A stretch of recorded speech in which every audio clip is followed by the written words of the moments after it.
हाँ, ऐसा है। देखिए, असल में जो 2 बच्चे और 2 मियाँ बीबी 4 सदस्यों का जो परिवार है, उसके हिसाब से अगर हम देखें, आज चाहे वो मकान किराए का है या घर का है, बिजली का खर्चा है, कपड़ा लत्ता का खर्चा है, खाने पीने का खर्चा है, दूध का खर्चा है, इस तरह की जो चीज़ें हैं, उसको सारे के हिसाब से देखें तो ये बाकायदा 26,000 रुपये न्यूनतम वेतन बनता है, जो हमारी डिमांड थी। और वो 26,000 के साथ दूसरे कर्मचारी का दर्जा देने की बात है, समान काम का समान वेतन देने की बात है, और दूसरी चीज़ें भी इसमें हमने उठाई थी। लेकिन अभी ये हरियाणा सरकार से, मुख्यमंत्री से अकेले बात नहीं हुई, पहले सबसे देखें तो अनिल विज जो स्वास्थ्य मंत्री है, उनसे हमारे डेलीगेशन की वार्तालाप हुई है। और फिर ये मिशन के जो डायरेक्टर हैं राजनारायण कौशिक जी, यहाँ हिसार में भी वो एडीसी रहे हैं, उनसे हमारे डेलीगेशन की बात हुई है। तीसरे दौर की बात फिर जो प्रिंसिपल सेक्रेटरी हैं, प्रधान सचिव खुल्लर साहब, उनके साथ हुई है। चौथी बार भी खुल्लर के साथ हुई है।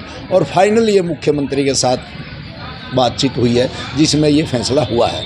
हालांकि उस हिसाब से देखें तो ये बहुत थोड़ा है, लेकिन एक रूप में अगर हम देखें, क्योंकि पहले से इनको जो फिक्सिंग का जो वेतन है वो 4,000 था, तो बढ़ोतरी अगर हम देखेंगे तो 50% से ज़्यादा बढ़ोतरी है, 2100 की बढ़ोतरी। और 1,500 रुपये ये केंद्र सरकार को, जो मुख्यमंत्री ने कहा है कि मैं पर्सनली तौर पे इसको देखूंगा और मैं लिखूंगा चिट्ठी भी, और मैं केंद्र सरकार से मिलके इसको पूरा करवाऊंगा। 1,500 रुपये वो भी एक इसका हिस्सा है। इसके साथ जो 20,000 रुपये रिटायरमेंट पे पहले देती थी सरकार, वो अब उन्होंने 2 लाख किया है। तो ये बहुत बड़ी अपने आप में जीत है। हम ये कह रहे हैं कि ये तो आगे बढ़ेगा, एक बार हमने इतना मिल गया, इसके लिए हम ये आंदोलन भी जो है हम कोई ख़त्म नहीं कर रहे, स्थगित कर रहे हैं इसको, ये लागू हो। और आने वाले समय में इसकी पूरी तैयारी के साथ फिर हम आंदोलन में जाएंगे। और तो मैं ये कहना चाहता हूँ, जो हमारी मांग, ये बहुत बड़ी जीत इसको इस रूप में हम देख रहे हैं। कुल मिला के अगर आंकड़ों के ऊपर हम जाएं, पूरे हरियाणा में 20,000 से ज़्यादा की संख्या है आशा वर्करों की। इस बढ़ोतरी के हिसाब से अगर हम हिसाब लगाते हैं तो 60 करोड़ रुपए से ज़्यादा जो है बढ़ोतरी एक महीने की हुई है पूरे हरियाणा में।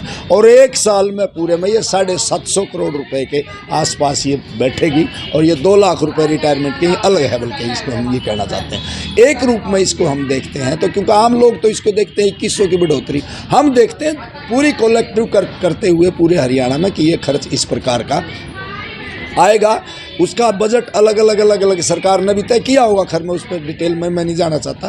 तो ये हमारी बहुत बड़ी जीत है और आज हम खुशी का माहौल है, खुशी पूरे हरियाणा में इस प्रकार से। थी कि ईएसआई लागू हो, पीएफ लागू हो, हाँ, पर कोई बात नहीं। हाँ, ईएसआई पीएफ का जहाँ तक सवाल है, वो ईएसआई पीएफ तब होता है जब उसको सरकार श्रमिक का दर्जा दे देती है, मजदूर का दर्जा देती है।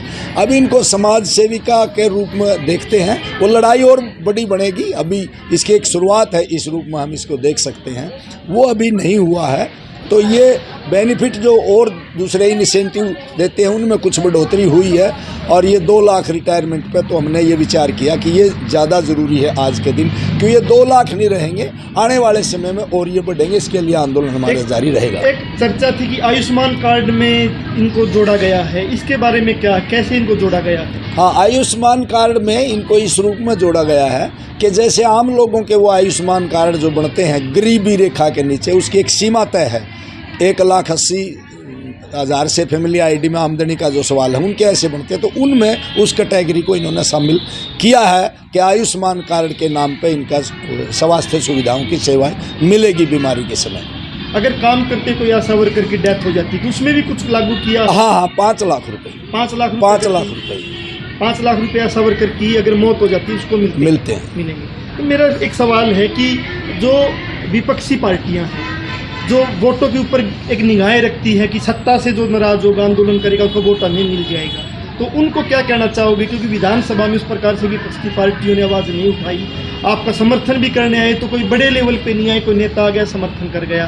तो वोट के मामले में कैसे देखते हो कि भविष्य में वोट कहाँ जाएगा?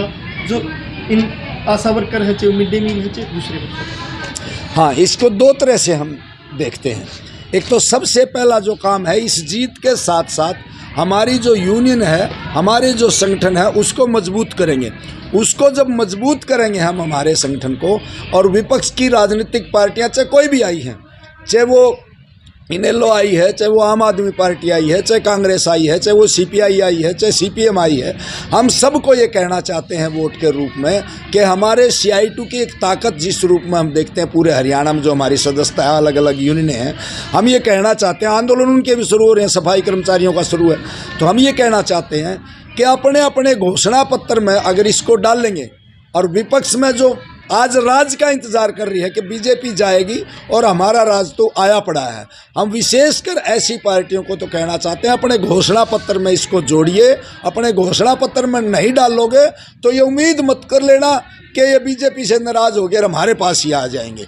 हम सभी राजनीतिक पार्टियों को कहेंगे अपने घोषणा पत्र में डालो, उसके ऊपर हम विचार करेंगे हमारी स्टेट बॉडी में, हमारे संगठन में चर्चा करते हुए कि जो डालेगा और ये उम्मीद लगेगी कि ये पूरा कर सकते हैं, तभी हम वोट का फैसला क्या करेंगे। डाले घोषणा पत्र में कि ये मांग मुद्दे जो हाँ, मांग मुद्दे ये भी है, एक तो हमारा जो कर्मचारी का दर्जागीर, समान काम का समान वेतन की जो बात है, ये PFSI की जो बात है, ये 26,000 का आंकड़ा अब नहीं रहेगा, आने वाले समय में ये बढ़ेगा, क्योंकि जैसे जैसे महंगाई बढ़ेगी उसके हिसाब से डिमांड भी हमारी बढ़ती जाएगी। तो हम ये कहना चाहते हैं ये सारी चीज़ें जो जिनको सुविधाएं चाहिए, 2 लाख रुपए रिटायरमेंट पे है, कोई 5 लाख की घोषणा करे, कोई 7 की करे, कोई 10 की करे, और ये जो काम करते वक्त जो डेथ हो जाती है, बल्कि उसके परिवार को, आश्रित को नौकरी की बात करेंगे आने वाले समय में तो हम, क्योंकि जिस प्रकार की महंगाई बढ़ रही है, रोज़गार की बहुत ज़रूरत है, बेरोज़गारी जिस ढंग की है, तो हम तो अगली और भी डिमांड हमारी बढ़ेंगी। और जब राज में बैठे जो लोग हैं वो 4-4, 5-5 लाख रुपए पेंशन और अपना भत्ता वगैरह जो ले रहे हैं, 2 बार MLA, 3 बार MLA, 4 बार MLA, मुख्यमंत्री, मंत्री, लोकसभा सांसद, कृषि मंत्री, प्रधानमंत्री, उनकी जब 4-4, 5-5 लाख रुपए पेंशन है, तो हम जो जनता को इतनी बढ़िया ढंग से सेवा दे रही है हमारी आशा वर्कर या और दूसरे हमारे जो स्कीम वर्कर हैं, चाहे सफाई कर्मचारी, दूसरे लोग, तो हमारी ये डिमांड रहेगी, बढ़ेगी आगे कि ये 26,000 में बात बढ़ने वाली नहीं है। बाकायदा कर्मचारी का काम कच्चा है तो ये पक्के क्यों नहीं हो सकते, ये कच्चे क्यों है? काम पक्का है तो ये कच्चे नहीं रह सकते, इनको भी रेगुलर करना पड़ेगा। हमारी मांग ये रहेगी, लड़ाई जारी रहेगी।